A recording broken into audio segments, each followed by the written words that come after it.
Okay. So hello guys. So I guess we'll start in like 2-3 minutes. So a few other students can also join the session. So we'll start at around like 6:3 or 6:4 type. So some more students can join the session.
Okay, so I guess no one else has joined till now, so we'll start the session.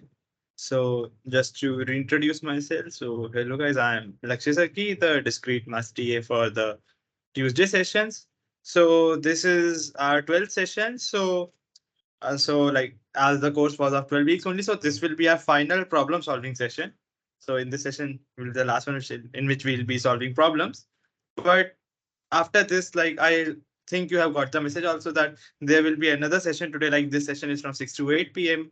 But then after this, there's another session from 9 to 10 p.m.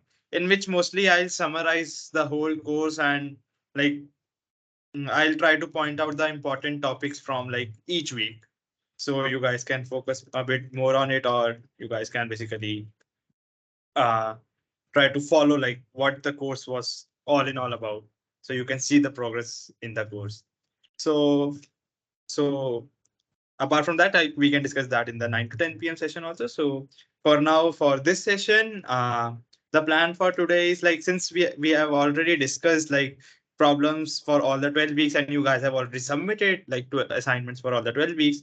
So the plan for today is sort of like going over all the 12 the assignments which were given to you over all the 12 weeks and looking at their like solutions, so you guys can understand like where did you if you guys missed something or anything, you guys can basically like, I'll go over all the assignments which were given to you over the 12 weeks. I'll go through all the 12 assignments, and maybe if you guys have some doubt in any of the questions, you guys can ask me that, or I'll just be explaining the different the different questions like one by one. So I'll not be like solving the problems totally because solutions have already been given to you, but I'll just go through like all the week's assignments so we can get a bit of an idea like uh, what the course was about. So yeah, I hope you get me. So I guess I'll just share my screen now so you guys can see. So basically I've compiled a PDF which contains all the 12 week solutions for assignments. So we'll just be going over that PDF for these 2 hours. So that's the plan for this session. So let me just share my screen, guys.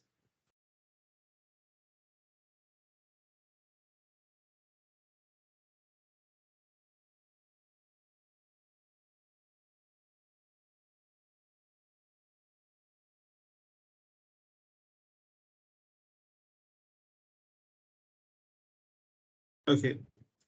So I hope my screen is visible to everyone. So can someone point it out like through chat or via thumbs up if my screen is visible?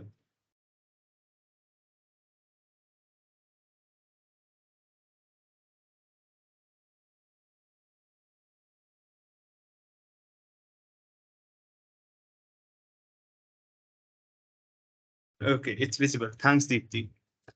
So let's just so like I said, so we'll just be going over all that. So it's a 52-page PDF first of all because it contains all the assignments which are given to you over the 12 weeks. So we'll have to go over it quickly. Like I'll only be pausing if you guys have any doubt in any of the questions. Otherwise, I'll be mostly going through the main ideas involved in the question one by one. So I guess I should start now. So the first week's problems were like mostly about counting principles and stuff like that. So in the first week's assignment, the first question asks, what will be the number of diagonals in a convex 18 gun? So for this, we already know the formula for number of diagonals. It was discussed in lectures that it is n choose 2 minus n. So via that only we just put in the value of n as 18 and we get the required answer. So this was a straightforward question. So similarly, I'll just be going through again, reminding you guys, I'll just be going through every question one by one very fast. So I'll only slow down if you guys have any doubt in any of the questions. So feel free to pause me via chat that if you have some doubt in any of the questions. So otherwise, I'll just assume that you have solved the assignments and you have seen the solution, so you already understand the solution. So yeah. So now the second question was, which of the following is equal to number of non-negative integer solutions for the equation x plus y plus z is equals to a plus b plus c is equal to 97. So, okay. So Deepti, for this session, it is going to be only assignment discussions only, as I said. For all the 12 weeks assignments which were given to you, I'll be discussing the solutions of that only. No new problems will be discussed in this session.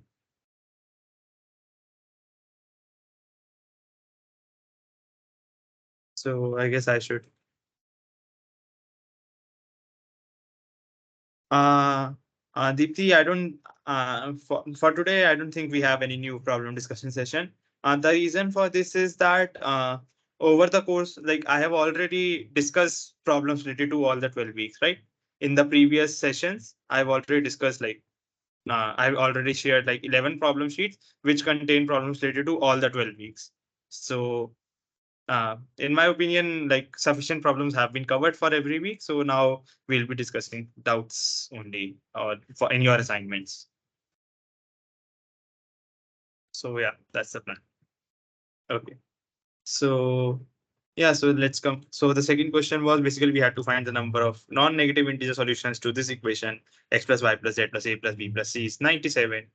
So you can see this session as sort of a reminder, like how far you have come in the course and what types of problems did you solve. So because in the exam which you guys have, you guys also have an exam for this, I believe. So in the exam, problems from all the weeks will be coming.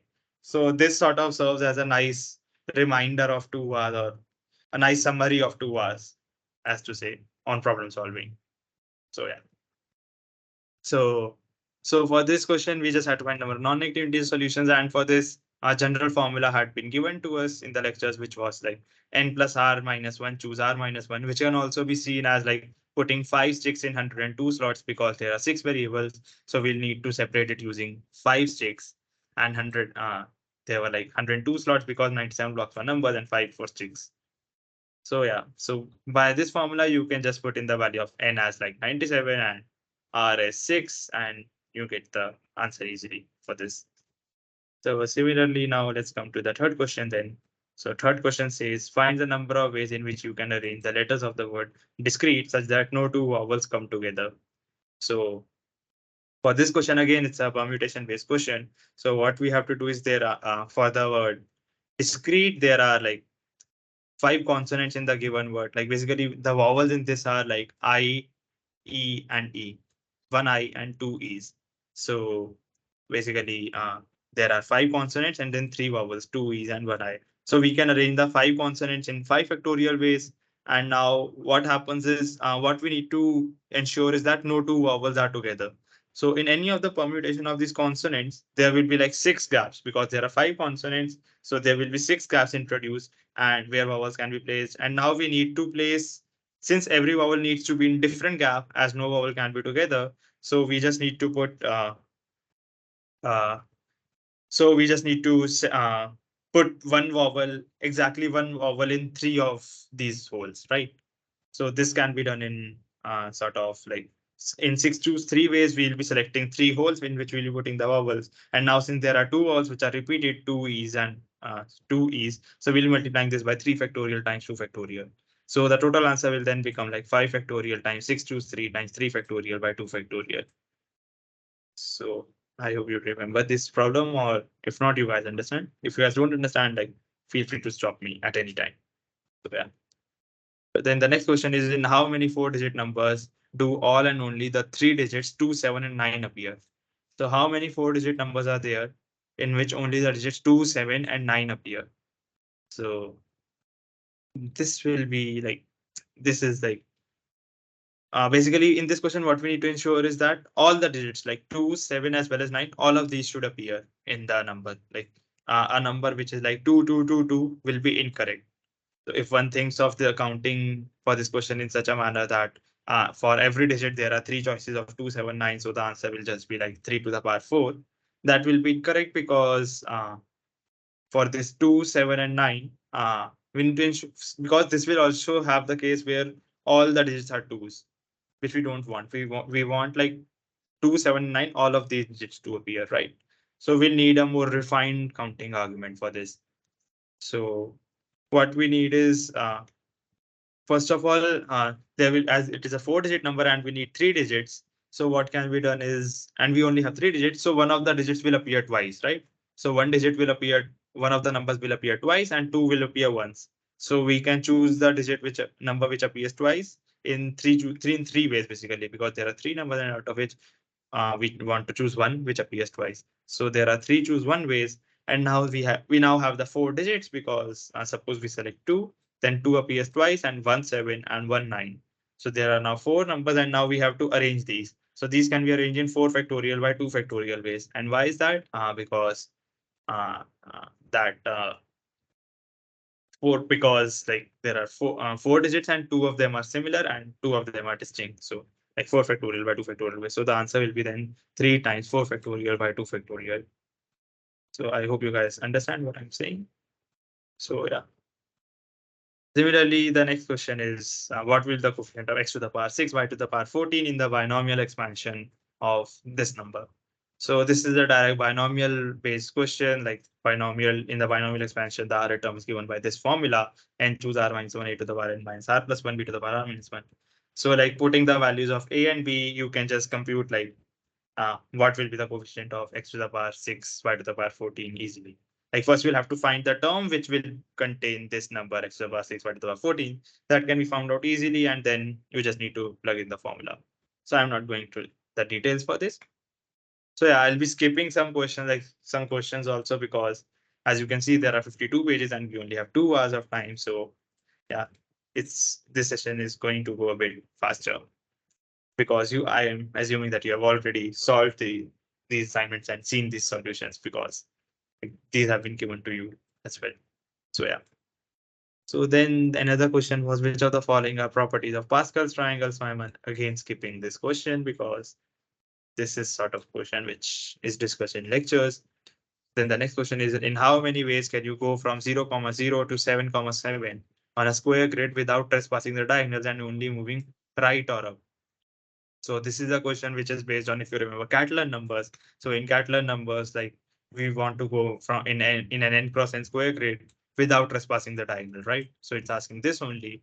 So the nth Catalan number is given by 2n's choose n minus 2n choose n minus 1. And since we need to go from 0, 0 to 7, 7, so it's a 7 cross 7 square grid. So we just put n equals 7. So the answer in this formula, we choose n equals 7 and we get the required answer. So yeah, nothing too fancy here also. So then the next question is, which of the following is equal to the Euler number E? So this is also Euler number E.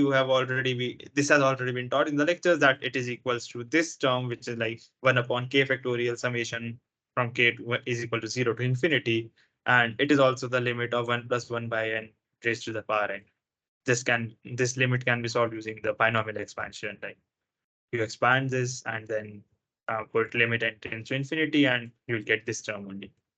So yeah, this has also been discussed in the lectures only. So then again, another question is, what will the coefficient of this term in the binomial expansion of this? So again, we already know the binomial expansion formula, so we'll just compute what term contains this xy to the power 4z term, and then we'll just find the coefficient from the multinomial theorem. So yeah, so binomial as well as multinomial expansion both are same things only. Like binomial expansion, it should be multinomial expansion because it contains 3 terms. So yeah, but the basic argument remains the same only, like binomial or multinomial, whatever it is. The formula remains the same only. The arguments remain the same. So yeah. So I'll just be skipping this.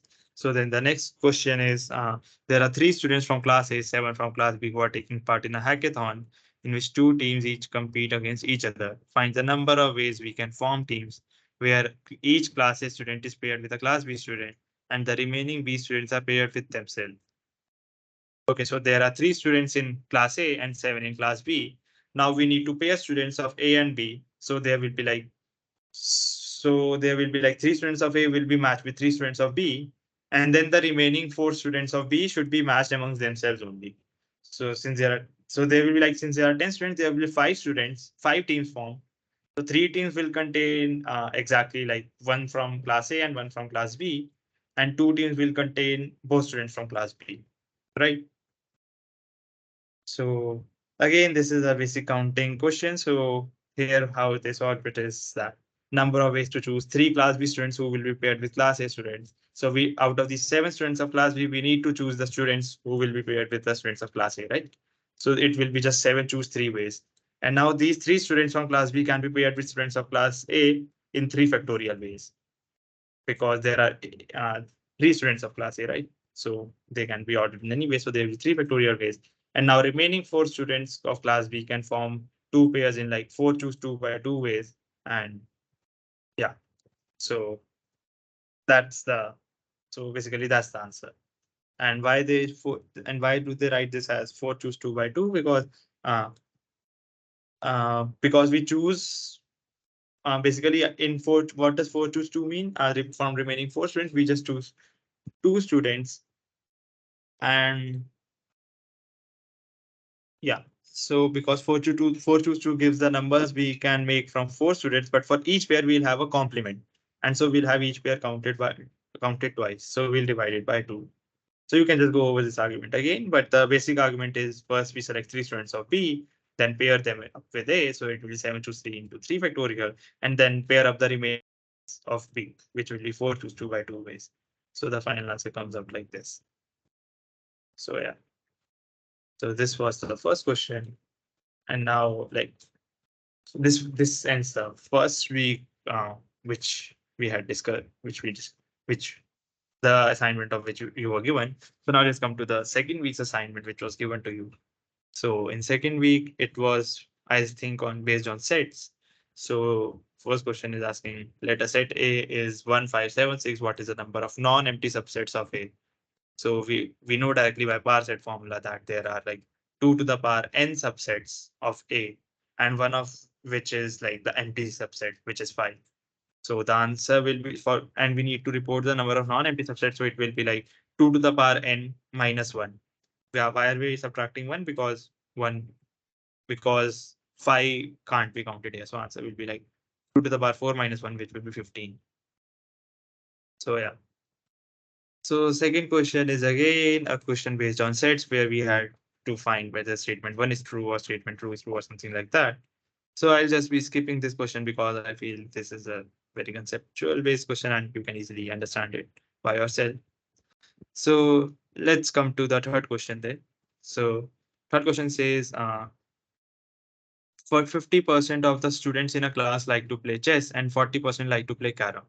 10% like to play both chess and carom. So what percentage of the class likes neither chess nor carom? So this is an interesting question. So what it says is that, so let's say there are X students in a class. So 0.5 X by 2 students like to play chess and zero point 0.4 times X likes to play carom and 0.1 X likes to play both chess and carom. So what percentage of class likes neither chess nor carom? So how can we find it out? So we already know the students who like to play chess and who like to play carom. And we also know who like to play both chess and carom. So suppose we denote by set A, the set of students which like to play chess, and by set B, the students which like to play carom. So the students who like to play both, who like to play either who like to play chess or carom. Basically, the set A union B will be nothing but like the number of students are in A set A plus number in set B minus number in set A intersection B.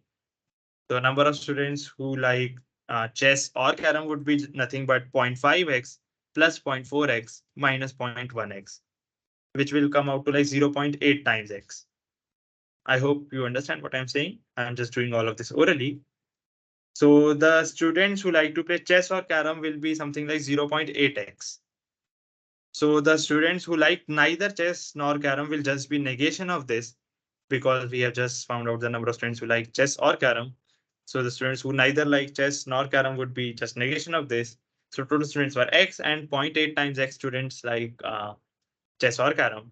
So 0.2x students don't like neither chess nor carom. So 0.2x is just 20%. So the answer here would be 20. And that's the answer. And they also solve it in this way only. So they let two sets like A and B. One set is like who like carom and one set is who like chess, and they just find A union B complement, which I just did already. So yeah. So then the fourth question is like, so let A and B be two sets in a universe. Which of the following is are equal to A minus B? So again, it's a basic set theory question based on Venn diagram. So I'll not go into this question because you can easily do it by yourselves also. Like you don't necessarily need to do this using De Morgan's law and properly solving it. You can just see these sort of questions via Venn diagrams also, because I believe visualizing via Venn diagrams is much easier than like going through numerically, than numerically going through like all the formulas of sets and De Morgan's law and stuff. So yeah. So fifth question again is about like symmetric difference of two sets. So I'll not be going into this question either because this again can be seen through Venn diagrams. So yeah, I'll be skipping this question also. So let's come to the next question then. So next question says let the universal set Q is X. The universal set U contains all the natural numbers between 12 and 19. So it contains the numbers 12, 13, 14, 15, 16, 17, 18, 19. And if set S is equals to 12, 13, 14, 15, and C is equals to 14, 16, 18, 19, find S minus C complement. So the set S is 12, 13, 14, 15. When we subtract C, so what are the common elements here? Here, like 14 would be eliminated. Only 14 would be eliminated because 16, 18, 19 are not in the set S, right? So S minus C will contain the elements 12, 13, and 15. And now so S minus C is just the set 12, 13, 15. So its complement will be just like subtracting those 12, removing 12, 13, and 15 from this set. So the answer would be like something like 14, 16, 17, 18, 19. So yeah, so the answer should be A, which is A. So yeah, I hope you guys are following what I'm saying. So now coming to the seventh question. So seventh question says, given a universal set Q and two sets A and B. Now we have been given that the cardinality of universal set is 6G. A is 20, B is 25, and A intersection B is 5. And now we need to find like A complement intersection B complement, right? So this can just be written as by De Morgan's law as A union B whole complement. And A union B whole complement will be nothing but the size of universe set U minus the size of A union B, right? The size of universal set U is 60. We don't know the size of A union B though. So A union B can be found out as we have been given A, B, and A intersection B. So A union B is nothing but A plus B minus A intersection B. So the size of A union B will be 20 plus 25 minus 5, which will come out to 40. So the size of A union B complement will be like size of U minus 40, which will be 60 minus 40, which will be 20. So the answer will be 20 here. As can be seen, the answer is 20 and the solution is similar to what I have done. They have written A complement intersection B complement as A union B whole complement and found out its value. So yeah. So now let's come to the eighth question then. So eighth question is, so basically it's again a conceptual question based on like power sets and sets. So I'll not be going over this question because I feel it's a trivial question. So the questions which I'm not going through also, if you guys have any doubt in any of those, like maybe you don't have time to go through these questions right now, but if you guys think that you had some doubt in any of the assignment solutions which were given to you, so you can ask me that also. So yeah, otherwise I'll just be going at my pace. And yeah. So next question is basically A complement union B whole complement and A complement intersection B are disjoint sets, whether this is true or false. So again, this can be seen using the Venn diagram again. So whether this is true or false. So I'm not going to go through this question either because it's also a trivial question. You can just draw a Venn diagram for it and you can understand how it will be. So yeah. So now let's come to the 10th question for this. So 10th question says, consider a set S which has 7 elements and a set P which has 9 elements. Let a set T is the symmetric difference of S and P. This triangle denotes the symmetric difference of the sets. And now we need to find S intersection P symmetric difference with T. So yeah, so so this is also a straightforward question, like it's just a calculation based question. So yeah, you just find out P symmetric difference with T and you just find out how S intersects with it. So I don't think it's too difficult of a question. So yeah, I'll just be leaving this question also. So Then comes the third week. So we have finished in second week. So for third week, what uh, were the questions? It was based on, I think, propositional logic or something. So in propositional logic, so the first question asks, which of the following sentence is a statement, right? So first of all, what is a statement? Something which is sort of which claims something basically. A statement is something which claims something. So like bring some water is not a statement because it's sort of a command. It's not claiming something, right? Similarly, this option B, which says how was your day?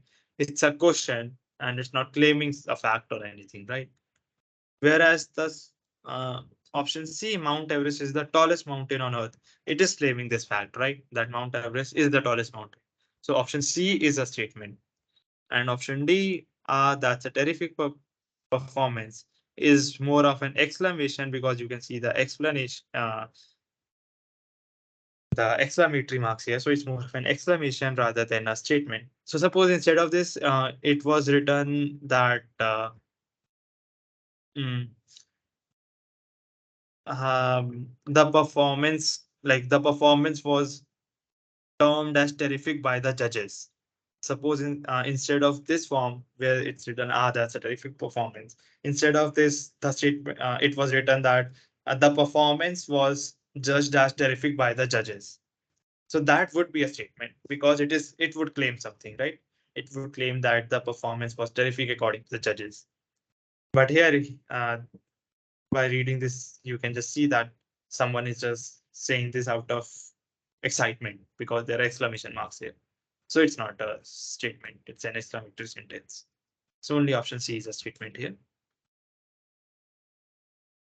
So now going to second question. So second question is uh, just based on propositional formulas, which you can easily do using either like truth tables, or you can just use Boolean identities to verify whether which of the following formulas are correct or not. So yeah, I'll not be going through this because I think I have discussed these sort of questions in my um, weekly session also. So yeah, let's just leave it at that. So let's go to the third question. Third question says, consider the two sentences given below to be true. When it is Sunday, paneer is served in the mess. Paneer was served in the mess today. So given these two statements, what can we definitely conclude? So the statement claims that when it is Sunday, paneer is served, right? And the second statement says paneer was served in the mess today, right? So, uh, so what this statement is saying is when it is Sunday, paneer is served, but it does not say anything about when it is not Sunday. So maybe the case, there can also be a case that paneer can be served on Mondays, Tuesdays, Wednesdays also, right?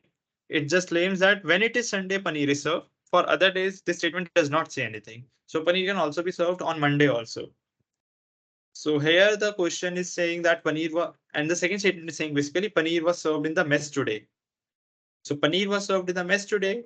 So paneer is, we know, served on Sunday, but it can also be served on other days also, right? Because first statement only claims out Sunday, and on other days it might be served or it might not be served, right? So today can be Sunday also, or it can't may not be Sunday as well, because paneer may be served on Monday also, and so maybe even if it was Monday, then also both statements would be correct, would be true. So yeah, so the option C is correct here, which says that today may or may not be a Sunday. So yeah. So then let's come to this fourth question. So what the fourth question says is consider the following statement to be true. It has not yet happened that Rohit did not complete his homework. Right. So it's sort of a double negation statement. It says that it has not yet happened that Rohit did not complete his homework. So what has not happened? That Rohit did not complete his homework. So what this means is that Rohit has always completed his homework, right? So this statement is equivalent to saying that Rohit has always completed his homework. because it says that it has not yet happened that Rohit did not complete his homework. So there was no day on which Rohit did not complete his homework. So this logically means that on every day Rohit completed his homework, right? So basically what can we infer is that Rohit completes his homework always, which is option A, and it is correct, right?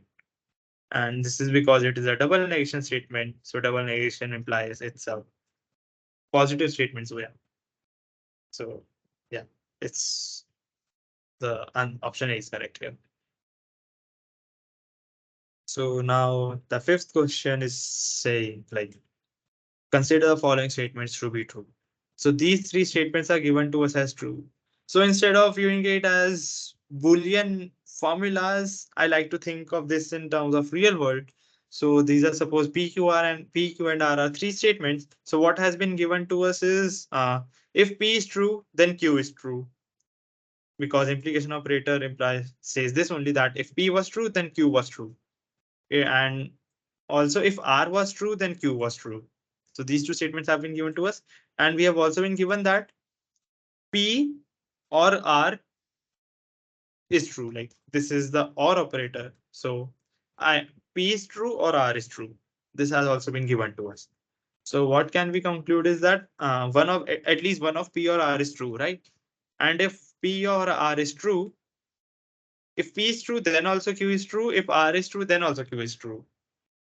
So if any of P or R is true, then Q will be true. I hope you guys understand what I'm saying. So this statement says that one of P of at least one of P or R is true. And we have also seen that if P is true, then also Q is true. If R is true, then also Q is true. So if at least one of P of R is true, then also Q would be true. So what can we conclude is that Q would be true. So it will be option D, which says Q is basically which says Q. Q means that this statement is true. So yeah. And the correct answer is B only, as you can see, Q. So yeah.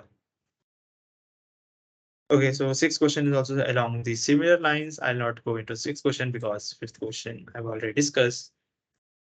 So let's come to seventh question. So seventh question says for how many different assignments of P, Q, and R is P, and this is I believe like nor sign P nor Q nor R.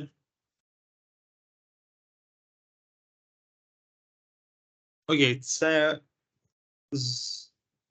okay, so this sign, what basically this statement means is P XOR Q XOR R, I think. So yeah, this is an XOR symbol. Sorry, it is not a XOR symbol. It's not an OR symbol. It's an XOR symbol. So what it says is P XOR Q XOR R. So for how many different assignments of P, Q, and R is this statement true, which is P XOR Q XOR R? So it would be true only when so XOR statements are so P's A1s or A2s or A3 up to or AN is true only when like there are odd number of ones. If you guys know about this. So XOR statements, a sequence of XOR variables will be true only when there are odd number of ones, right? So here, since there are three Boolean variables, so there can either be like exactly one true statement or exactly three true statements. So if exactly three true statements are there, so P, Q, and R all should be true. So one assignment would be when all P, Q, and R are true.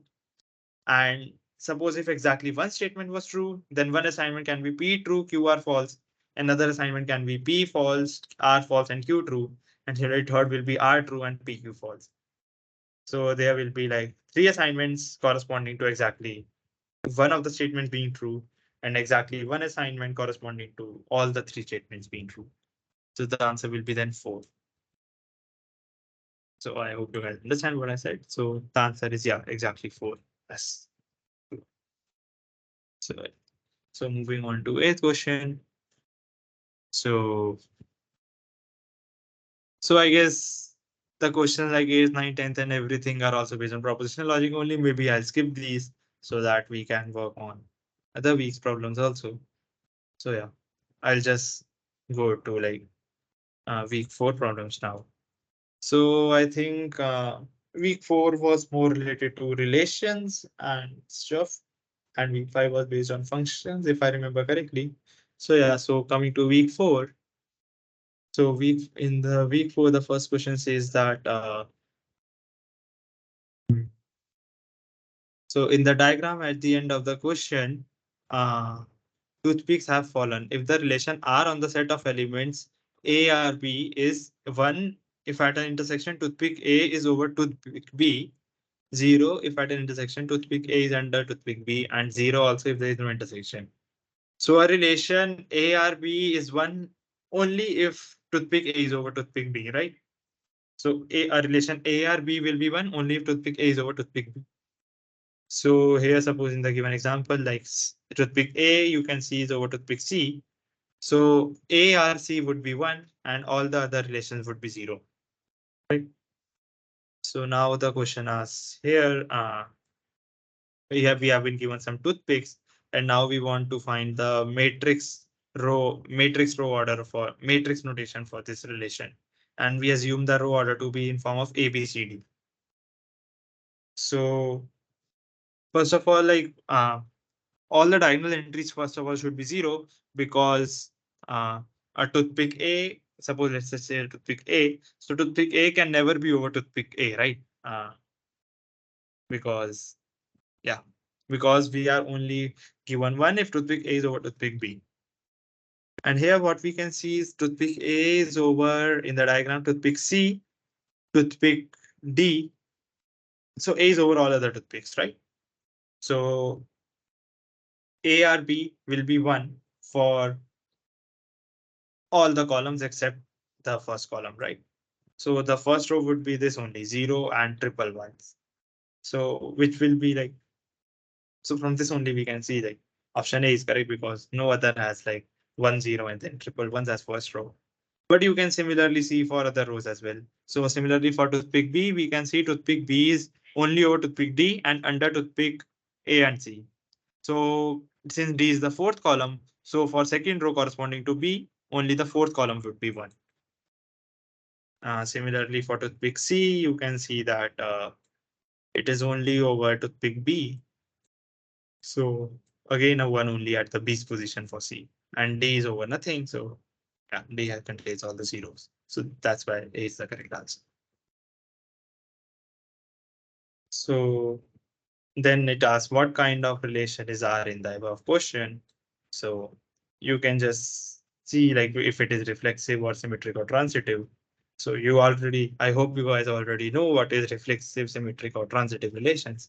I'll not be covering this right now, but maybe if you come in the summary session, which is from 9 to 10 p.m.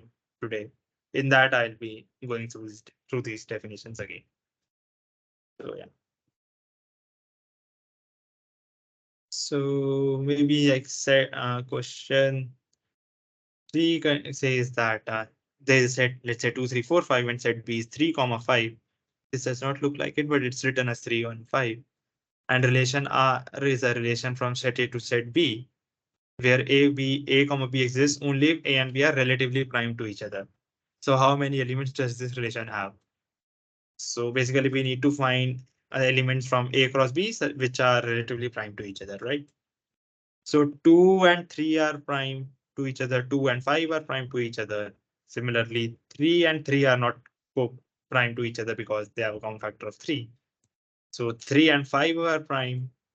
So 2, 3, 2, 5, 3, 5. Similarly, 4, 3 and 4, 5. And similarly, 5, 5 and 3. So 5, 3, what will be one element of the relation. 4, 3 will be another. 4, 5 will be another. Then 3, 5 will be another. And 2, 3 will be another. And 2, 5 will be another. So it will be like 6 elements. If I counted right, yeah. So the answer is also 6. And these are the elements, as I said, which have cardinality of 6. So yeah. So now let's come to the fourth question then. So fourth question says set S has n elements in any relation that is created on S.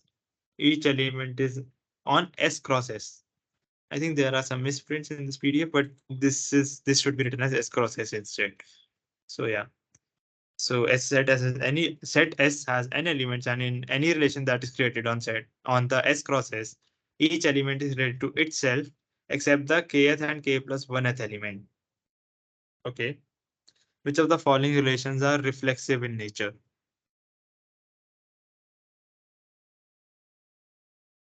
So,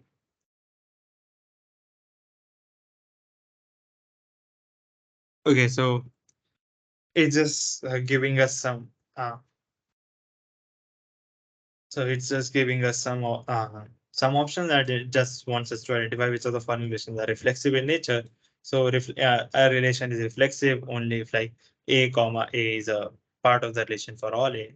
So I guess you guys can uh, check this by yourself that uh, I don't think it's too difficult of a question. You guys should be able to do this. Maybe you can go with the solution. I won't discuss this question for now because it just has basic. It's just based on basic principles of or definitions, I would say, of what is a reflexive relation. Right. So similarly, another question, the fifth question is also, I think, based on the definition only. A relation R is a symmetric relation from set A to itself. That is, R is a subset of A cross A. Set A has n elements, so the matrix of R has n square elements. Yeah. So given that R is symmetric, how many entries can you delete at maximum while preserving the data of the relation? Okay, so this is a nice question, I would say. Maybe I should discuss this. So it is given to us that the relation R is symmetric, right? So a relation R is symmetric. This means the element at position ij will be equal to the element at position j comma I for the matrix, right? In the relay and the matrix notation of the relation, the position since the relation is symmetric, so ai comma aj are related, so aj comma ai will also be related. So element at position I comma j will be equal to element at position j comma I.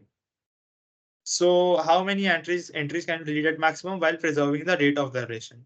So what can we see is a matrix contains the n square entries, right?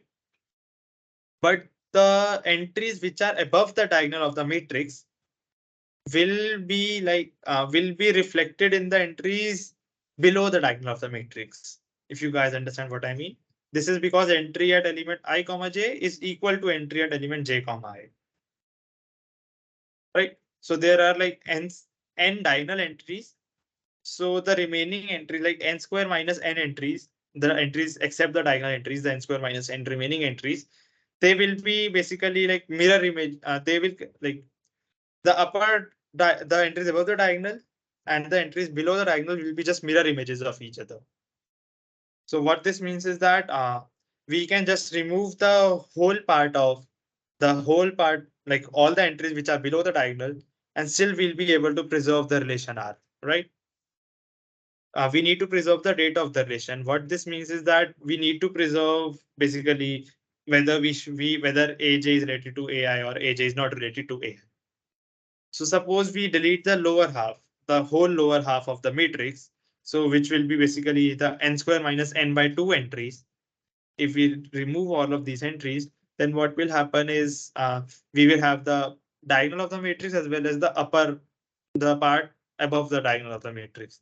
So from that part, basically we can obtain the lower part by ourselves by just taking its mirror image because element at position ij is equal to element at position j comma I. So this is why basically we can remove all the entries which are like below the diagonal and still retain the data of the relation. So this is why the answer will be something like n square n by 2, which is the correct answer as given like answer is correct answer B only. So the explanation is here also same because as the relation is symmetric, we can delete the elements under the diagonal or delete the elements on top of the diagonal. Because of symmetric nature, basically elements are below the diagonal will be mirror image of elements above the diagonal only. So yeah. So all elements minus diagonal elements by 2. This can be maximum dimensions, which is just n square minus n divided by 2. So yeah, I hope this is clear. So then the sixth question is saying uh, R equals, so relation is like a comma b, where a comma b are natural numbers and a plus b is divisible by 2. So then it's again asking for this relation. So this relation contains all the ordered pairs A comma B such that A plus B is divisible by 2. So we need to say whether relation is symmetric or reflexive or transitive and stuff like that. So maybe I can just try to do this orally without writing it down. So symmetric relations are relations where the element, uh, if A comma B is contained in the relation, then B comma A should also be contained in the relation.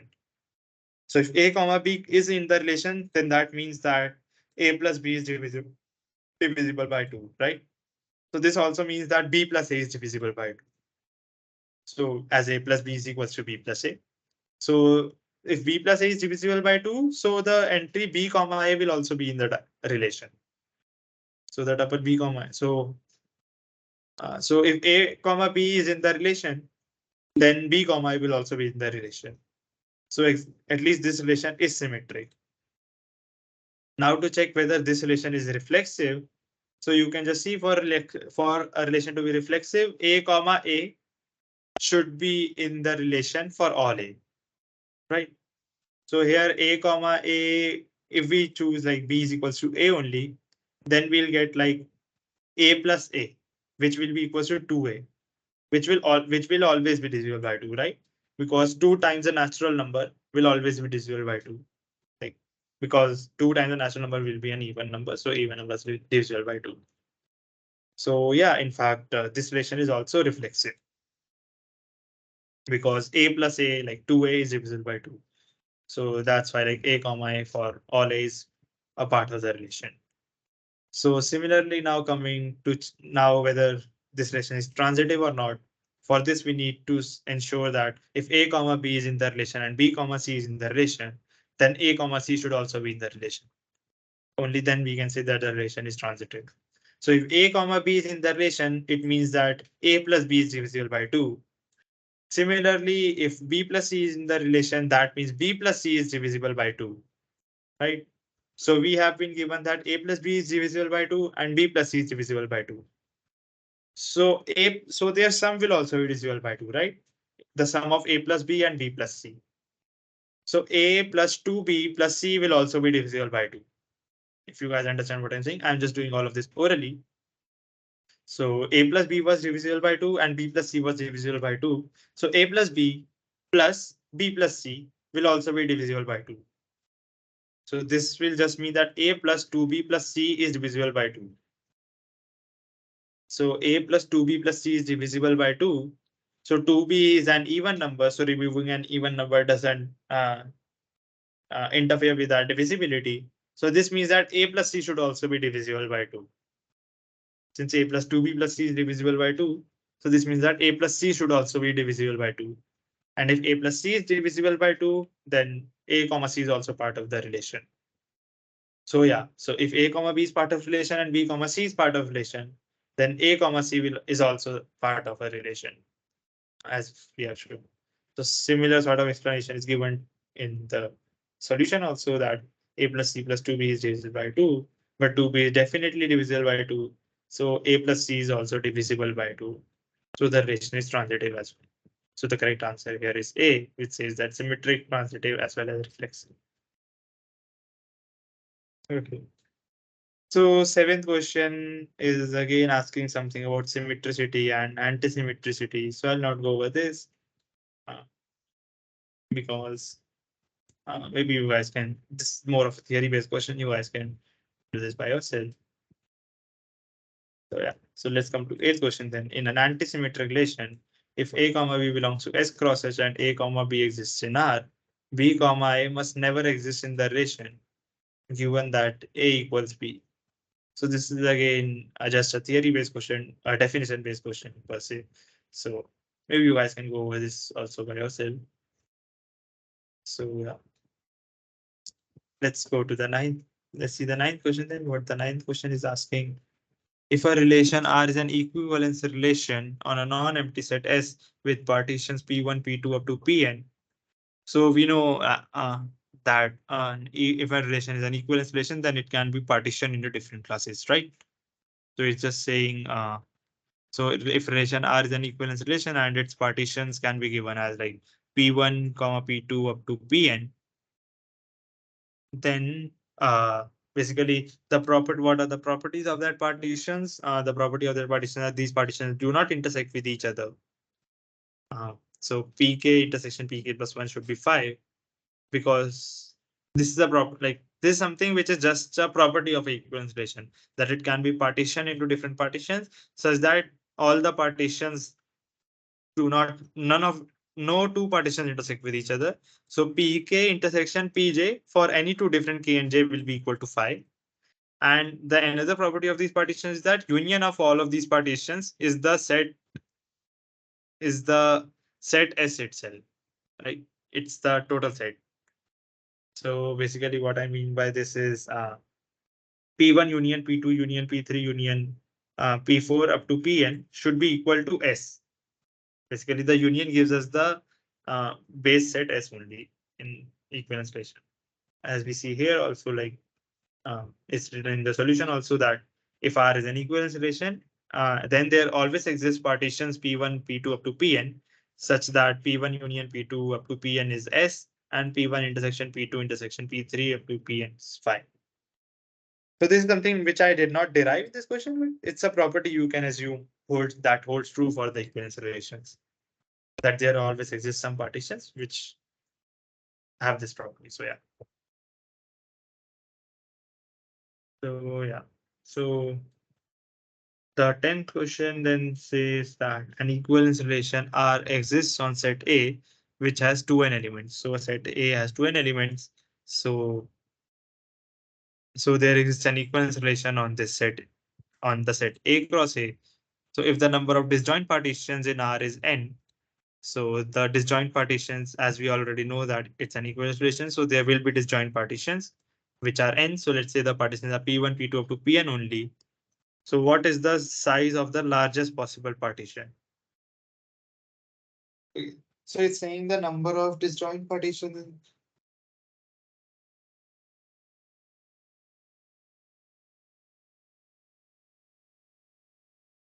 Okay, yes.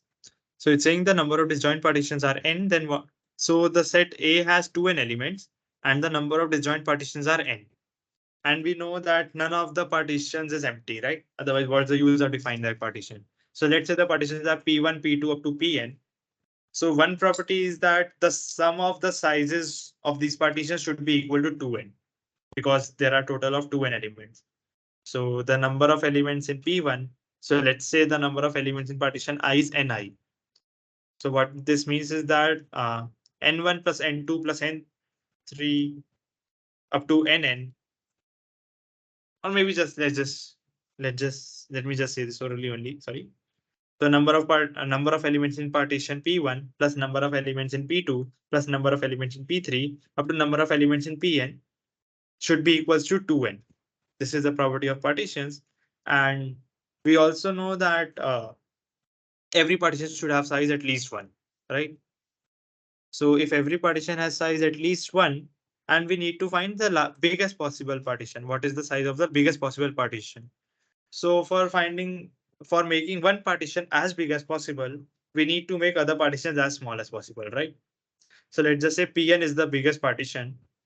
Then we can just say that P1 to Pn minus 1, we can have all those partitions of size 1.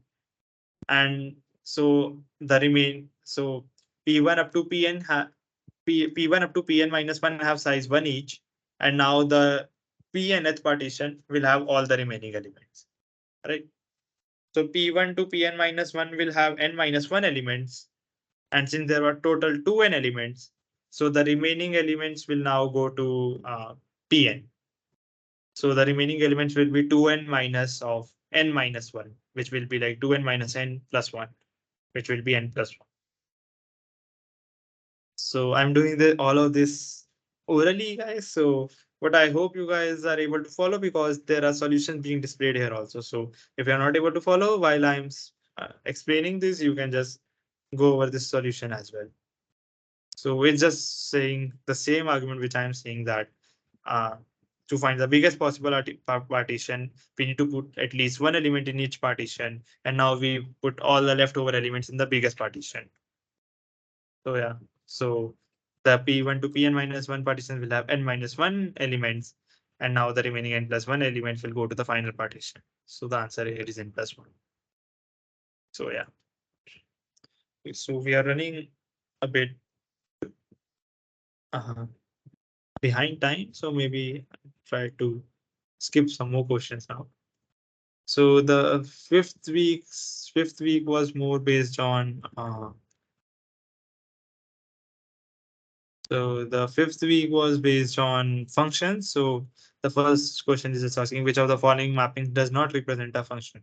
So the property of a function is that every element of the domain should be mapped to one element of the range, right? Well, one unique element of the, or maybe exactly one element in the range. So here we can see that every element of domain has exactly one mapping in the range. So yeah, it is a function. Since in option B here also we can see that all elements of domain have exactly one mapping. So 1 goes to A, 2 goes to, and 3 goes to C. So this is also a function. In option C here, but what we see is that 2 is in the domain, but it does not have any mapping. So that's why it is not a function. Also, another thing is like 4 contains 2 mappings in the range. So that is also incorrect. So because of this 2 and 4, it is not a function. Because definition of function is every element of the domain should have exactly one mapping. In a function, every element of the domain should have exactly one mapping. So it should not have 0 mappings, it should not have 2 mappings, but exactly one. So because of these 2 and 4, this C option is not a function. So yeah. One element has only one image, therefore they represent a function. So yeah. So second question is again definition based, so I'll be skipping this. It's just based on 1, and not 2. Third question is just since giving us like fx equals 2x, and it's asking whether it is 1 on 2 or a bijection or whatnot. So this is also definition based. So maybe I'll have to skip a lot here because a lot of these questions are very trivial, I feel. Maybe like we can just go through this. So fourth question is asking what is the domain of the function fx equals to x raised to the power. So this is basically this denotes the fourth root of x, right? So it's asking what is the domain of the function fx equals to fourth root of x. So we know that fourth root is only defined for positive numbers because we are working in reals only, right? Uh, because like this, when it is written in this form, basically there are two notations to write this. One is x raised to the power 1/4, and one is in this form where we write it as fourth root of x. So when we write it in this form, it essentially means that we are not dealing with complex numbers. When we write it in form of x to the power 1/4, sometimes it can mean we are dealing it in form of complex number. But for now, let's assume our domain to be reals only. So yeah, in real numbers, like this fourth root of x is only defined for positive x. So the domain for this fx will only be like positive numbers, including 0. It will be like 0 to infinity. So option B is the correct option. Yeah. So now fifth question is fx is x square minus 1, and it says what's the range of fx. So here in range of fx, you can easily see that so we need to find basically the range of x square minus 1. So it's a very standard high school problem. So we can see that this x square will always be greater than equals to 0 since it's a perfect square. So this x square minus 1 will always be greater than equals to minus 1. And this will be an equality at x equals to 0 because at x equals to 0, it will actually achieve the value of minus 1. And after this, like this x can go, if this x is infinity, then this fx can take the value infinity as well. So the range of this fx will be from -1 to infinity, which is option D. So yeah, option D is the correct answer. So sixth question is asking if A to B is a bijection, which of the following best defines the relation between the cardinalities? So if A to B is if A to B is a bijection, then we have already seen in lectures that the cardinality of A is equal to cardinality of B. So yeah, so option A should be correct. And why is that? Because if f is a bijection, it is both 1, and on 2. So if it is 1, then cardinality of A is less than equal to of B. If on 2, then A is greater than equal to B. So if both of these hold true, then A equals B. So yeah. Then seventh question is asking if f is from a to b is a function where the number of elements in a is 6 and b is 2, then what is the number of all possible functions from a to b? So a has 6 elements, b has 2 elements. What are the number of possible functions from a to b? So we already know that for f to be a function, every element of a should have exactly one mapping to b, right? And what can be the choices for every element of A? There are two choices. Like suppose B contains the element B1 and B2. So for every element of A, there are choices, two choices. Either it can be mapped to B1 or it can be mapped to B2, right?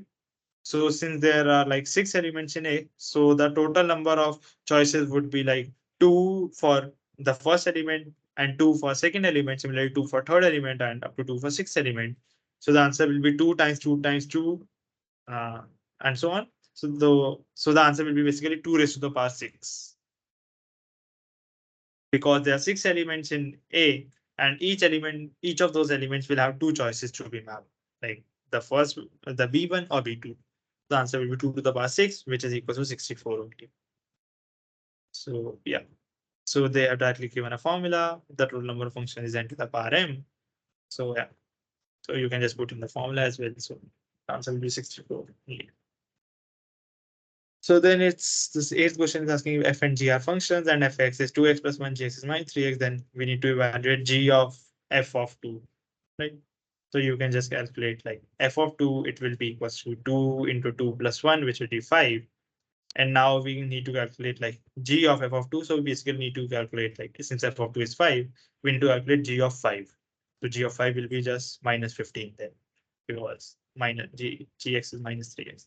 So the answer should be option C, minus 15. So maybe you don't need to like here in the solution, what they have done is like find the g of f of basically find the proper value, like what is the value of g of f of x. They say it is g of f of x, and then they say minus 3 times f of x and put the value of f of x as 2x plus 1, and they find the polynomial expression of g of f of x. But maybe you don't need to do this. A faster way would be what I just described. You can just, since you just need to calculate g of f of 2, you just put 2 in f of x. So you now have already found out the value of f of 2, which is 5. And now you just put like, you just need to find out the value of g of 5. So what I'm saying is you don't need to go through all of this algebra. You can just do this numerical argument directly because you just need to put the value of 2 directly in f of x and then into g of x. So I hope you guys understand what I'm saying.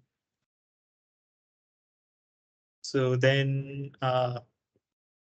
maybe let's see the ninth question. So ninth question says that if f is a function from R to R given by fx is 3x minus 5, then they are asking like what is the value of f inverse of minus 2. So this is, I think, a straightforward question. You just need to find out the value of f inverse given that fx is 3x minus 5 and just put minus 2 there. So you can just see the solution directly also. Fx is 3x minus 5. So basically f inverse x would come out to by x plus 5 by 3, and you just put x is minus 2 and you'll obtain the value. So I won't be discussing this because I think it's a straightforward question based on finding it. So 10th question is again saying let a function f from n to n be such that f of n is n plus 7. Then then this function f is like it's asking whether it is bijective 1, 1 or onto, or is it even not a function?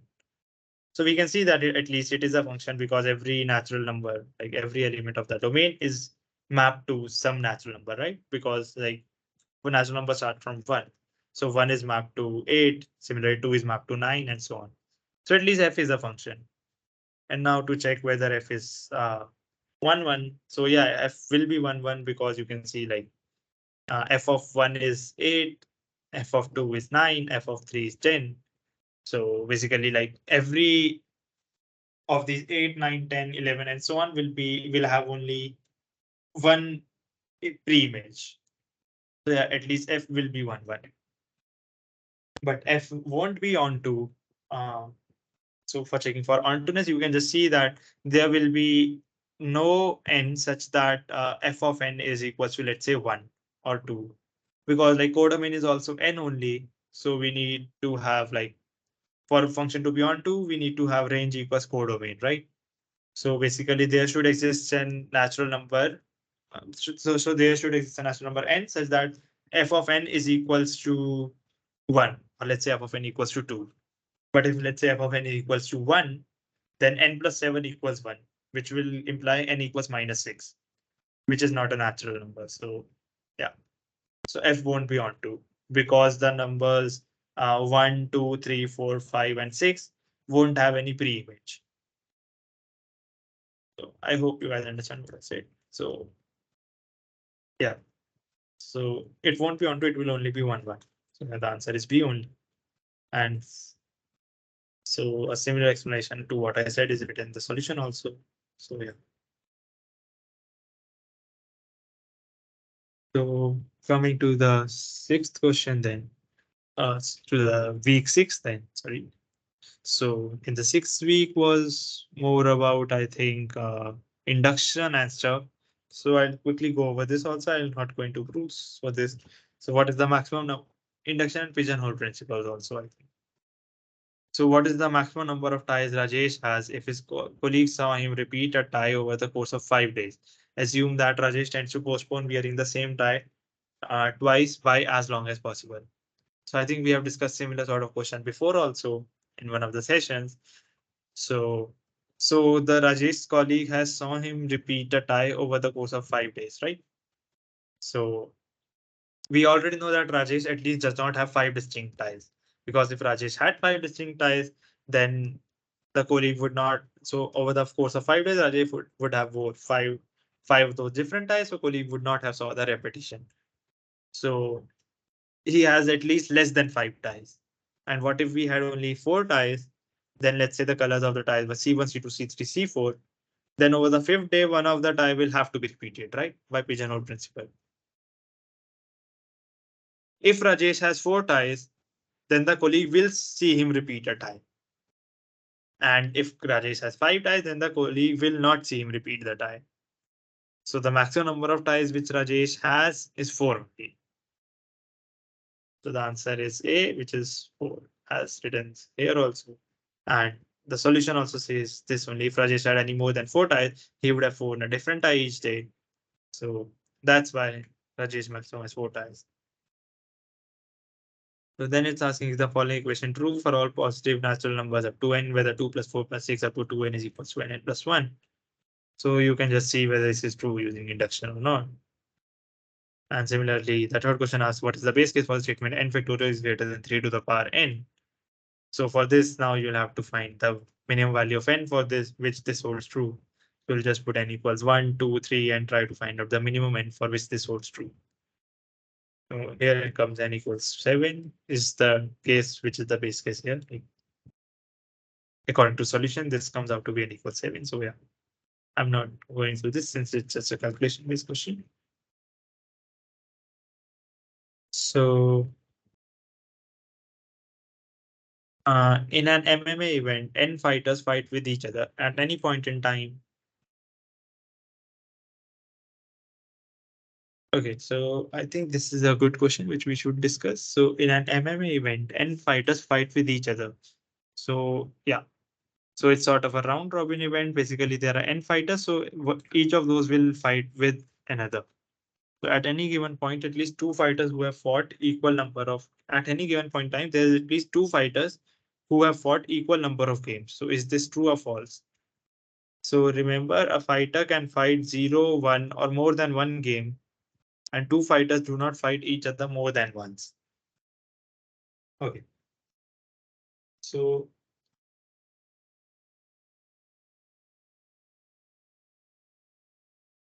so 2 fighters do not fight each other more than once, right?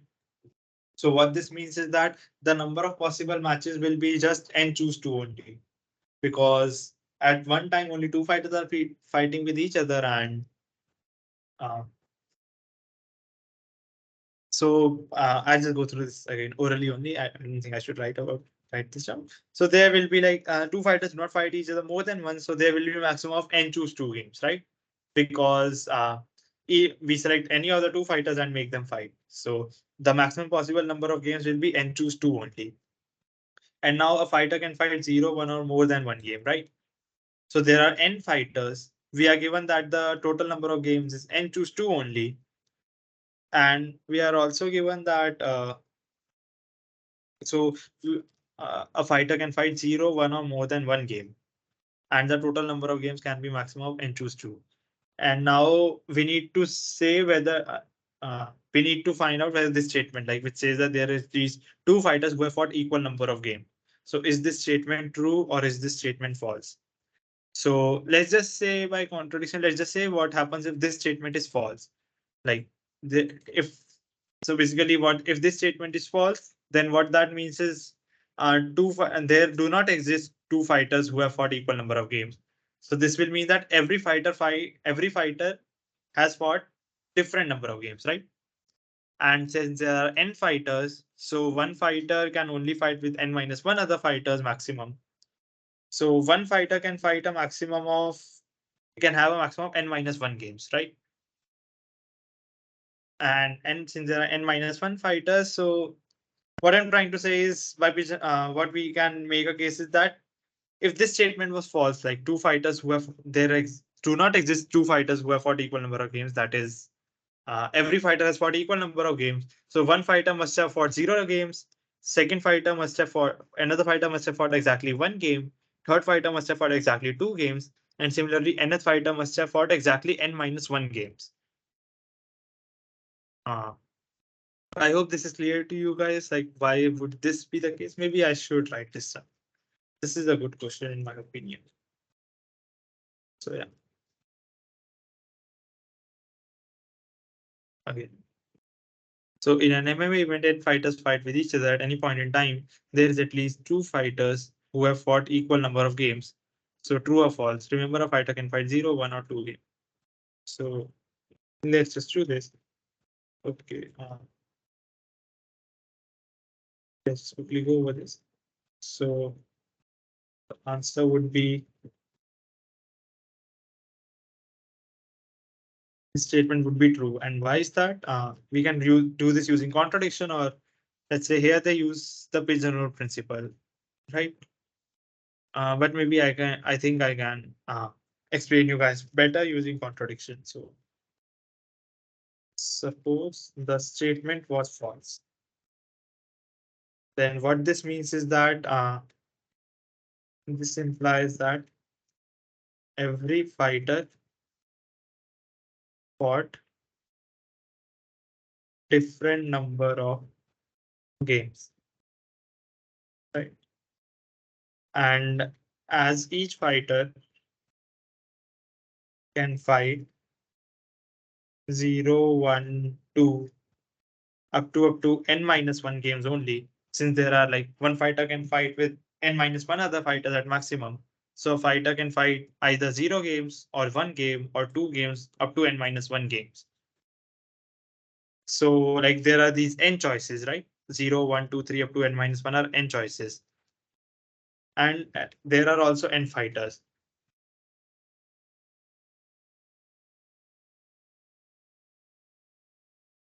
N fighters. So basically what we have said now is if the statement was false, then what this implies that every fighter fought a different number of games. So now every fighter has fought different number of games. So each fighter can fight these n types of games, right? 0 games or 1 game or 2 games up to n minus one games. And there are n fighters as well. And all of these n fighters have to take one of these values only. All of the n fighters have to take one of these values, and all the fighters should take different values, right? So these are n values and n fighters, and every fighter should take one of these values, and every fighter should have a different value. So what I'm saying is uh, one fighter will fight 0 games.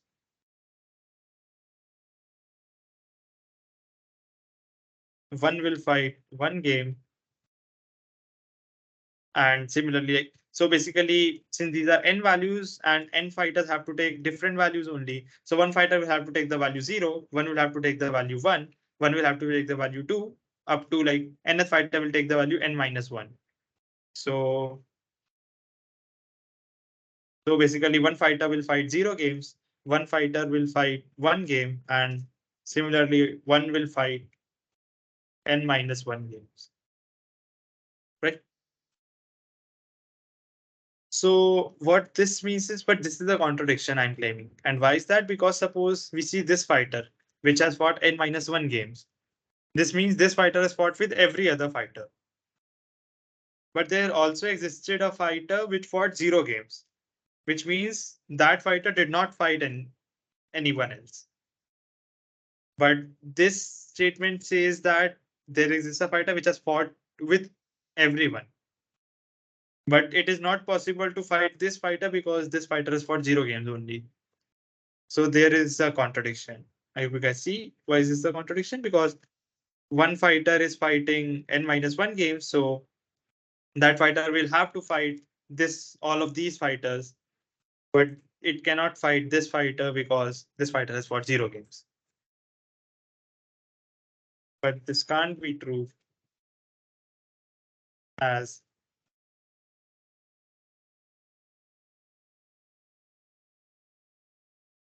the uh, nth fighter will have to fight everyone else, but there exists a fighter who does not fight anyone. Hence a contradiction. So basically you obtain a contradiction here. So if this statement was false, if the statement was false, then we obtain a contradiction. So the correct answer is the statement is true.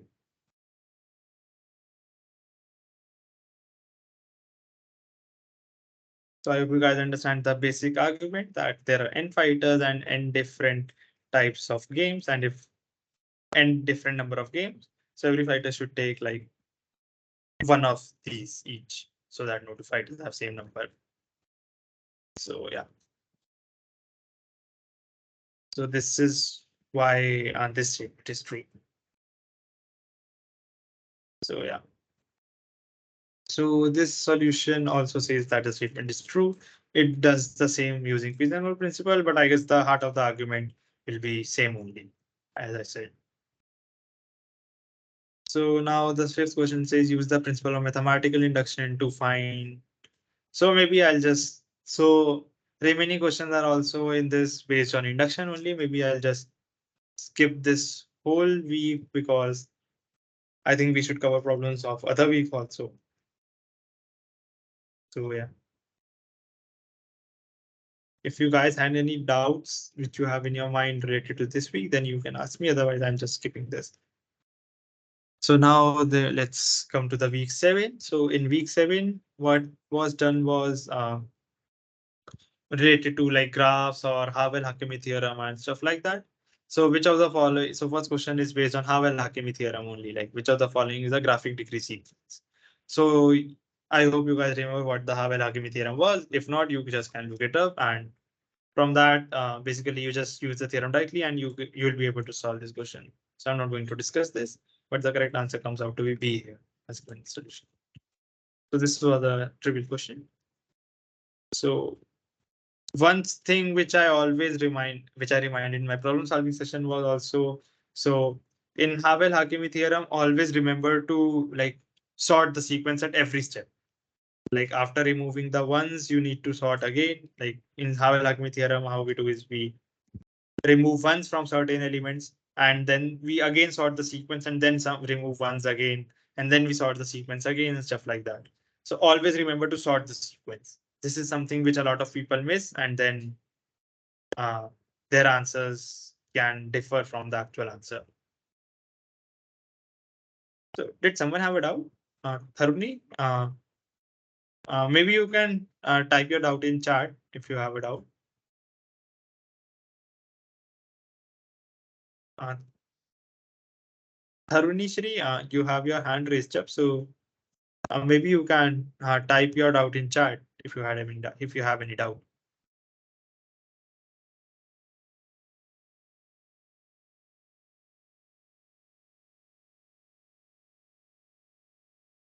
Okay, maybe Tharni has done this by mistake, so she's not responding.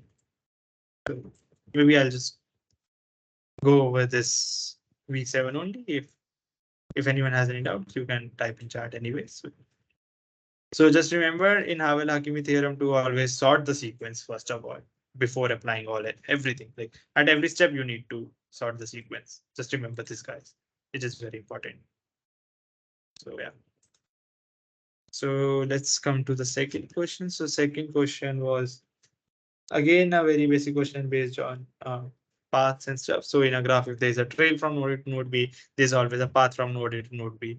So you can just look up the definition of trails and paths and you will be able to answer this question. It's a straightforward question. So not getting into this. Okay, so KS is asking, is there mock tests available for preparing for online exam? I don't think there are any mock tests available, KS, but I believe the problems which the assignment problems which have been given to you, all of those and the solutions of that, those and the problems which I discussed in my problem solving session, they should be enough for you guys, I think, because the problems asked in the exam will be along similar lines only. So I think if you have solved your assignment diligently and you have followed all the problem solving sessions as well, so the online exam will be a piece of cake for you guys. So you don't need to worry much about that.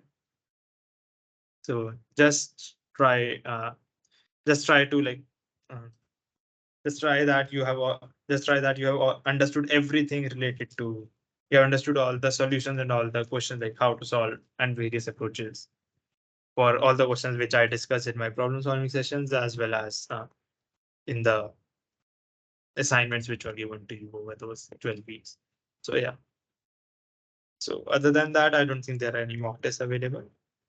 So just a reminder, guys, like this session will be till 8 p.m. and after that we'll be having another session from 9 to 10 p.m. in which I'll not be discussing problems, but it will be more based on like summarizing the whole 12 weeks content in one hour lecture. So there I'll just be stating what you guys have studied and stuff like that. Like I'll not be going into questions and stuff. Will just be based on I'll just be telling you guys about what had we learned in every week, so it can sort of serve as a reminder as to what sort of topics have been covered. So Heather, I'll upload these recordings by tonight only. So I hope you guys have access to the recordings till previous week. So today's session's recording and the session which I'll take from 9 to 10 p.m. Both of the recordings will be available by end of today. Yeah, Hetal. Both sessions of today recordings will be available by tonight. Like, okay, sure. So here, third question was retrographs. It says that there are 15 employees in an office. One of the employees wants to create a social networking platform exclusively for him and his colleagues. Employees can choose if they want to add a colleague as their friend or not on their social networking platform. At any point in a time, will there be a situation that each employee is friend with exactly 9 of their colleagues? So So there are 15 employees in an office and one of the employees wants to create a social networking platform and employees can choose if they want to add a colleague or not. So yeah, so consider it as like a social networking platform, 15 friends. And now one can be friend of another or not. So this relation is mutual. Like if A is a friend of B, then B is also a friend of A, right? So can there be a situation that each employee is friends with exactly 9 of their colleagues? So there are 15 employees, and if each of the employees friends with exactly 9 of their colleagues, whether this situation can arrive or not. Like every employee is exactly 9 friends. So this won't be possible, like as it says, it is not possible. And why is this? If you guys remember the handshaking lemma, what it said was like number of edges in graph is exactly half of sum of degrees in the graph, right? So here, like if every person has exactly exactly 9 friends, So basically what this means is that degree of, if you consider this as a graph, like every employee is a node and the number of friendships of that employee are the edges emanating from that node. So degree for every node is 9. And since there are 15 employees, there will be 15 nodes. So sum of degrees will be 15 times 9, right? But sum of degrees should be equal to 2 times the number of edges, right? Sum of degrees should also always be an even number. But here sum of degrees will be 9 times 15, so which will be an odd number. So it can't be possible, right? So 9 times 15 is an odd number, but it need to be an even number. So it can't be the case that each employee is friends with exactly 9 of the colleagues. So yeah, similar explanation is given here that 9 times 15 is 135. So it just says that number of edges will be like half of this number, which is 67.5, which is not an integer. So it's similar to what I said. Like if this was 9 times 15 was even, then this will be an integer. And in that case, it can be possible. Otherwise, it can't be possible. So yeah, let's just leave it at that. So fourth question is again conceptual based question. Maybe I'll just skip this. Fifth question is again, is it possible to create a tree which has 7 vertices where sum of the degrees of all the vertices is 14? So the answer here will be like basically what it says that there is a tree which has 7 vertices and sum of degrees of all vertices is 14. So first of all, whenever you see this, like the sum of degrees of all vertices, just in your mind, always try to replace it by that sum of the number of edges times 2. The sum of degrees of all the vertices is just equal to 2 times number of edges. So if sum of degrees of all the vertices is 14, then number of edges should be equal to 7. So so the question is basically asking, is it possible to create a tree which has 7 vertices and 7 edges? So this is not possible because a tree of n vertices always has n minus 1 edges, as we have seen in the lectures. So a tree of 7 vertices should have 6 edges. But if sum of degrees is 14, then the number of edges should be 7, which is not possible. So that's why it won't. We can't create such a tree. So answer is option B, which is no. Okay. So let G be a connected graph on M vertices. What is the maximum number of cut edges in the graph G? So I think I've discussed similar question before also. So let's just, since G is a connected graph, we can take a spanning tree of G. And the spanning tree cannot be an cut edge, and any edge which is part of the spanning tree can be a cut edge. It may be cut edge. So maximum possible number will be just n minus 1. The number of vertices minus 1. And since there are m vertices, so the answer will be m minus 1, which is C. So I think there's a abuse of notation here. Like generally we denote m as the edges and n as the vertices, but here they have written m as the vertices. So let's just go with that. So answer will be C option, m minus 1. So yeah. Seventh question asks the identifying the cut vertices and number of cut vertices and cut edges in this graph. So you can do this by yourself. So again, 8 questions, again a conceptual question. I'll not be going to this. Question 9 is again a definition based question, which talks about walks, trails, paths, cycles, and circuits. So I believe you guys will be able to do this. You can just go through the solution and it will be easy. So select the graph which has lowest sum of cut vertices of both its elements. So yeah, so we just need to find out the cut vertices for these graphs, basically number of cut vertices of K5 and C6 and P6 and stuff like that. So you can just see that only. So this is also a very straightforward question. Like I don't think I should discuss this. So let's just skip this. Also, okay. So then eighth question is basically which of the following is a sufficient conditions to show isomorphism between two graphs G and H. So if two graphs are isomorphic is basically when their complements are also isomorphic. So option D is correct. So complement of G and complement of H are isomorphic. Only then can two graphs be isomorphic. So yeah. Second question. says that the graph G has 6 vertices and 10 edges.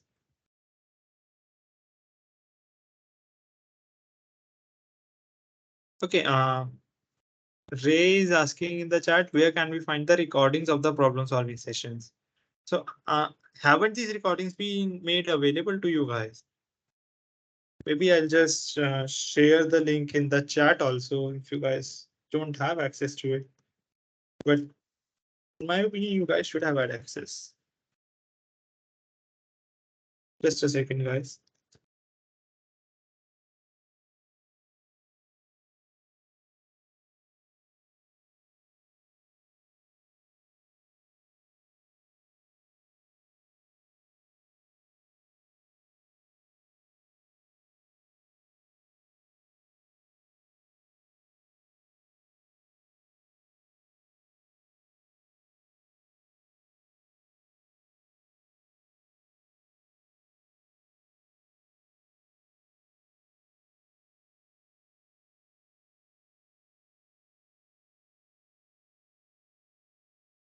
So I have written sent a link in the chat.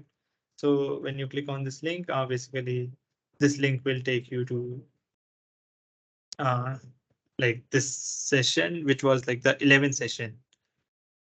This was the 11th session. So maybe you guys can see like this is my channel. Like my channel. I'm Lakshya. So yeah, this is my channel. So on this channel, you can see the videos. So there are like 11 videos for like sessions from 1 to 11. So by tonight, so there will be 13 videos on this channel of like this session, which we are having right now, and the session which we'll be having after this, the summary session from 9 to 10 p.m. So yeah, so over and all at end of today, so this channel will contain 13 videos. For now, it has 11 videos. So yeah. So, so so let's no issues. So maybe so second question is asking the graph has 6 vertices and 10 edges. What is the sum of degrees of all the vertices in the complement of this graph? So we already know that a graph, since the graph G has 6 vertices, so the maximum number of edges can be only 6 choose 2. So basically, if the graph has 10 edges, so its complement will have basically 6 choose 2 minus 10 edges, which is what the solution also says. So number of edges, in complement of a graph which has n vertices and e edges is equal to n choose 2 minus e. So we just put n is 6 and e is 10. So answer will be 6 choose 2 minus 10, which will be equals to 5. So yeah. So maybe third question is having 0 odd cycles a necessary condition for a graph to be bipartite or a sufficient condition? So having 0 odd length cycles is both necessary and sufficient actually. So the answer should be C. So fourth question is given a graph sequence. Choose the correct options from the given bill from choose the correct statement from the options below. So such a graph is not possible to make. So you can just check this using Havel-Hakimi theorem that whether it is possible to make this graph is possible to make or not. The graph is degree sequence such as this. Or maybe you can just see by hand checking them also that. Or maybe Havel-Hakimi theorem is a better choice. So yeah. So yeah, and so you'll get the answer as B here that the graph is possible, but it will not be Eulerian. So we're checking Eulerianness of a graph. So the necessary and sufficient condition for a graph to be Eulerian is that every vertex should have even degrees. So just remember, like, okay, so I'm not. The only things you need to remember for this question are what is Havel-Hakimi theorem and how to use this. What Havel-Hakimi theorem will give us is whether this degree sequence is even possible to make or not. And if this degree sequence is possible, then we need to answer whether the resulting graph will be Eulerian or not. And just for checking whether a graph will be Eulerian or not, we just need to check whether every vertex has an even degree or not. So a graph is Eulerian only when, if and only if all vertices have even degree. So I think the main takeaways are Havel-Hakimi theorem from this question and the takeaway that for a graph to be Eulerian, every vertex should have even degree, and vice versa. So yes. So maybe fifth question is also conceptual based question. Maybe I'll skip this. Sixth question. This is also like based on Dirac's theorem as well as Or's theorem. So Or's theorem is a generalization of Dirac's theorem. If you guys remember what these theorems were, these theorems basically told us whether graph is Hamiltonian or not. So yeah. So actually Or's theorem is a generalization. So option B is correct.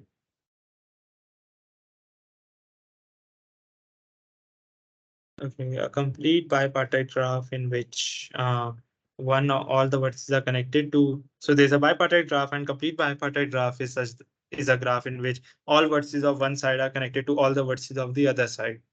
So let us say number of vertices in the two sets are m and n respectively. So there will be m times n edges in that graph. So which of the following is the sufficient condition for this graph to be Hamiltonian? Okay. So if m equals n, the graph will be Hamiltonian. That's what the solution is claiming. And why will this be the case? I think I have discussed this sort of question in the problem session, one of the problem sessions as well, that why will this be the case? Because you can just see using O's theorem that degree of m plus degree of n will be greater than equals to n by 2 in this case. So yeah. Maybe you guys can see one of the problem sessions, or you can just go through the solution and understand it. It's not too difficult to see. Okay. Then eighth question is a K5 is a complete graph on 5 vertices. What is the smallest number of edges that you need to delete from it to make it plain? So K5 is a complete graph on 5 vertices, as we have already shown it, discussed in the lectures, that this is not a planar graph. So how many edges do you need to delete it to make it planar? So it turns out that actually deleting only one edge will result in the graph being planar. So let's say we just delete this edge x5 to x3, then the graph is planar in this form. So it's just a good observation to keep in mind that removing just one edge from K5 can make it planar. So ninth question was, let M be the chromatic number of a bipartite graph and N be chromatic number of C3. So what was chromatic number? Just remember guys that chromatic number was like basically the minimum number of colors needed to color the vertices such that no two adjacent vertices have the same color. This was the basic definition of chromatic number. So for a bipartite graph, chromatic number is always 2 because we can like the left side of the bipartite graph can be colored by one color and the right side can be colored by another color, and then we'll have the condition followed. So yeah, so chromatic number of bipartite graph is always 2. And similarly, like C3 is a graph which is a cycle on 3 vertices. So for this chromatic number, you can see will be equals to 3. So the correct answer will be like m equals n minus 1. And so m is less than, so answer C and D correct. So the 10th question says, given a planar graph, you are certain to find at least one edge with degree at most 5. So is this statement true or is this statement false? So actually it turns out that this statement is true, and the proof can be seen here because so suppose there was no edge with degree at most 5, every edge had degree at least 6. So basically this is a proof by contradiction. So graph is planar and each of its n vertices has degree equal to or more than 6. So what this means is that sum of degrees will be at least 6n because every vertex has degree at least 6. So sum of degrees will be at least 6n. So the number of edges is just sum of degrees by 2. So sum of degrees, so the number of edges will be greater than or equal to 3n. But for a graph to be planar, number of edges should be less than or equal to 3n minus 6. This inequality was discussed in the lectures, right? So this is a contradiction. So the assumption was wrong, and there will exist one edge with degree at most 5. So yeah.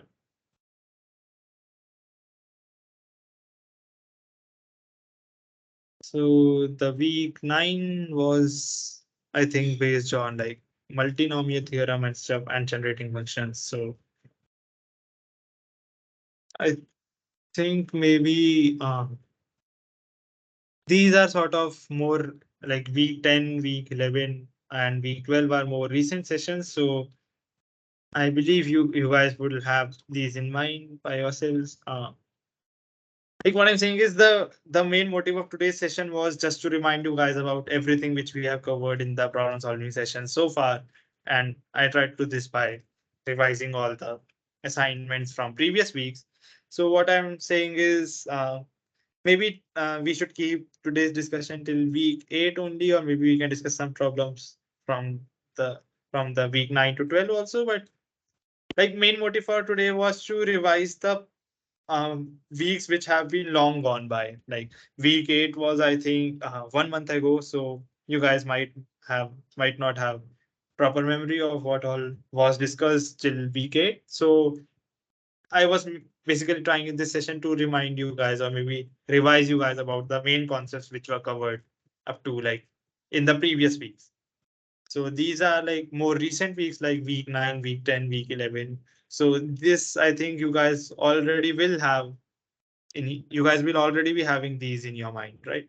So I just feel that uh, maybe it's not too much worth it to discuss like week 9 and week 10, week 11, week 12 problems, because you guys will be having these in your mind anyways, because you guys would have solved these assignments, and if you have seen the problem solving session videos also. So yeah, so these have been done very recently only, so these problems you guys will have in your mind anyways. So but till week 8 I believe they were uh I just wanted to remind you guys like what all concepts were covered till week 8 in the assignments. So yeah, so I think I should stop here in discussing the problems from my side. So maybe you guys, if any of you guys have any doubt in, let's say, in any of the previous assignments also, or in the assignments from week 9 to week 12, maybe we have 10 minutes left. So in those 10 minutes, you guys can ask me if you had any doubts from your side. So if you guys have any doubts, you can write in chat and I try to answer it.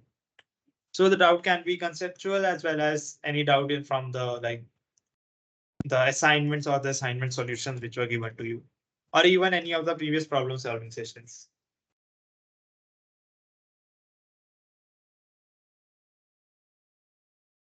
Like discussion from my side is over. And if you guys have any doubt, maybe you can ask me.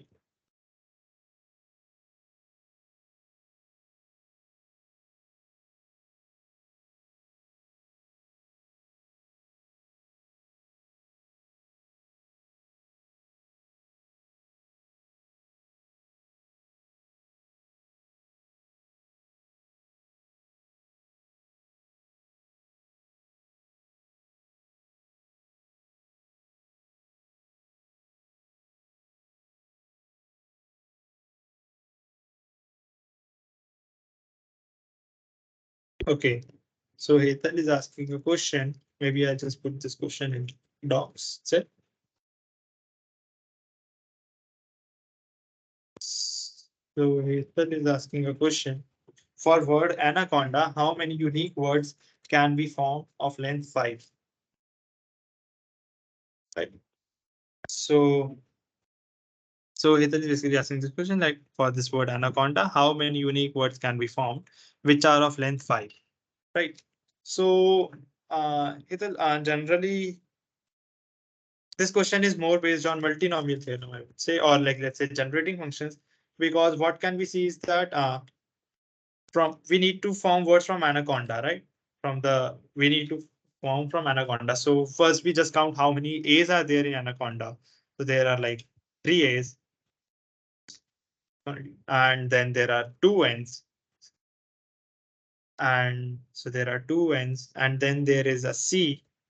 So I'm just trying to get the words from which we need to actually make our final answer. So, and there is 1 O and 1 D, I think. So I think this is the breakdown of the anaconda. So there are 3, 5, 6, 7, 8. 3, 6, 8. Yeah. So this is the breakdown of the word anaconda. So using 3 A's, 2 N's, 1 C, 1 O, and 1 D, only if we need to make unique words of length of length exactly 5. Right. So Hital, how can we do this? You guys would have like there have already been discussions like I think it was in week 9 only that we discussed this generating function and stuff. Yeah. So instead of permutations, I'm saying that there's a better way, Hital, which is like let's just say we form a generating function like this. So corresponding to A's, since there are 3 A's, and whenever I use an A, like when if I use 1 A, then there is no issue. But let's just say if I use 2 A's, then I'll need to divide it by 2 factorial because uh, 2 A's can only count as one only. 2 A's like cannot be commuted with each other. So it will be something like this. Let me just write it down and then maybe you can see why is this the answer.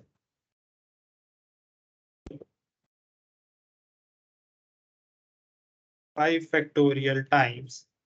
So the final answer will be 5 factorial into coefficient of x to the power 5 in this expression. So basically 1 plus x square, 1 plus x square by 2 factorial plus x cube by 3 factorial corresponding to this A. And then corresponding to n, we'll have 1 plus x square by 2 factorial. And then corresponding to C, we'll have 1 plus x. Then corresponding to O, we'll have another 1 plus x. And corresponding to D, we'll have another 1 plus x. So this will be the answer to this question, Hithan. And why is this the case? So in the word anaconda, we have, as I said, 3 A's, 2 N's, 1 C, 1 O, and 1 D. So what is going to happen whenever I form a word of length 5, if it contains, like, let's say, so this expression corresponds to A's. So if it contains 0 A's, then like the answer will be just like, we don't need to divide by anything. If it contains 1 A, then we don't need to divide by anything.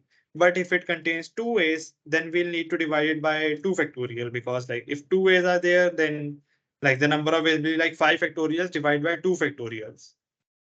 Right. And it will have a power of x square because they like we need to find coefficient of x to the power 5 because we need to form words of length 5. So if we are using 2 A's, so we have already used up like 2 powers, right? Power of x square. If we are using 3 A's, then we have used 3 powers of x. So we'll have x cube and then we'll divide by 3 factorial because we can't commute these 3 A's together. Similarly, like for the n's, since there are maximum 2 n's, so this will be 1 plus x squared by 2 factorial. And then we'll have only 1 plus x, 1 plus x, 1 plus x corresponding to C, O, and D. So this will be the final answer, Ethan.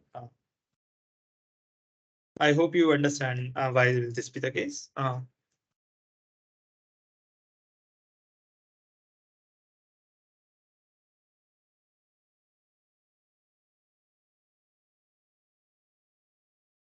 Okay, so Ethan, you are asking how to solve this then, like finding. So you can just do like you can substitute this as so. So this will just be maybe you can just copy this part as it is. So we need to find basically coefficient of x to the power 5, right? In this expression. And then we'll just multiply it by 5 factorial. So for this, we can just ignore. So basically, if we need to find coefficient of x to the power 5, we can just ignore higher powers of 5, powers higher than 5, right? So first of all, maybe we just simply keep these two expressions as it is. And this 1 plus x, 1 plus x, 1 plus x can be written as 1 plus x whole cube. So 1 plus x whole cube can be expanded easily by binomial expression, binomial expansion as 1 plus 3x plus 3x square plus x cube, right? So now things like now you'll have to get into labor. Like there is not an easier way to solve this. So you'll just have to find out the coefficient of x to the power 5 in this by doing just polynomial multiplication, right? Like opening up this polynomial and then like multiplying it by all of these. So maybe like when multiplying with x cube, you will just need to find the coefficient of x square in this expression. And then when multiplying with x square, you will just need to find the coefficient of x to the power 3 in this. Similarly, when uh, multiplying with x, you will just need to find out coefficient of x to the power 4 in this, and so on. So basic bottom line, what I'm saying is just that after this, you just need to uh, calculate this yourself, like open up, uh, do this polynomial multiplication yourself, and then find out the coefficient of x to the power 5 in this polynomial multiplication. So that's the only way.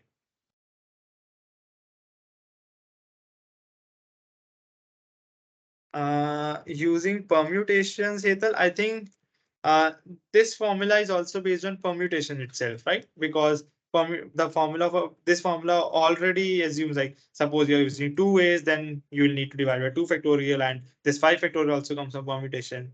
So all the cases which will be forming here will exactly be the cases which will form in permutations also. So because while doing permutations, what you will be doing is you will take different cases, right? So how many unique words of can be formed of length 5? So what you will do, you will first take let's suppose our permutation has only one A, and then you will try to find out the number of possible permutations using these. And suppose the word has only two A's, then you need to find out. So basically what I'm saying is, like, we need to form words of length 5, right? So and the original word is given to us as of length 8. So you can't just use the direct formula like of 8 factorial by 3 factorial, 2 factorial, because it only gives us the words of length 8. The direct formula, which was like 8 factorial by 3 factorial, 2 factorial, and so on. But here we need to form words of length 5, so we'll need to take different cases. So I hope I am being clear. Like, I hope my explanation is clear. Like, what I'm saying is, whatever you do by permutations is the same thing which happens here.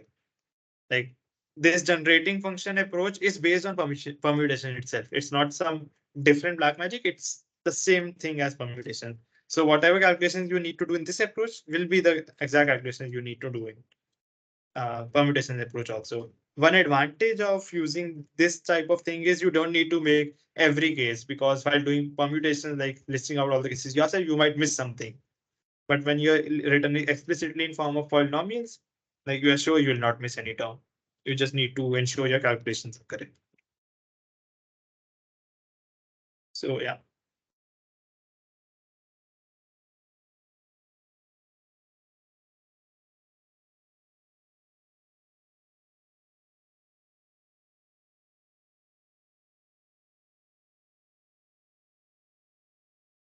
So maybe so I guess the session is, we are running out of time. So it's almost 8 p.m. now. It's 7:59. Uh, so Hetal, you are typing something. So except Hetal, if no one else has any doubt, maybe we can close this session. Um,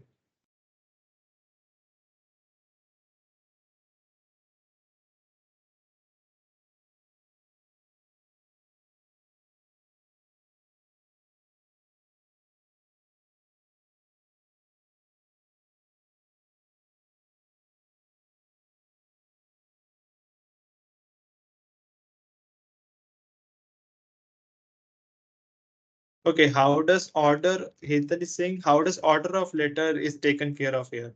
Because we are multiplying with by this 5 factorial here, right, Hetal? This 5 factorial, because we are forming words of length 5, right?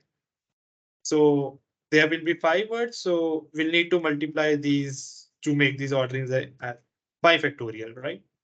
So this 5 factorial takes care of the order, and then these denominators of 2 factorial, 3 factorial take care of the repetitions. So yeah, so I hope it's clear. Nice, it's clear to you.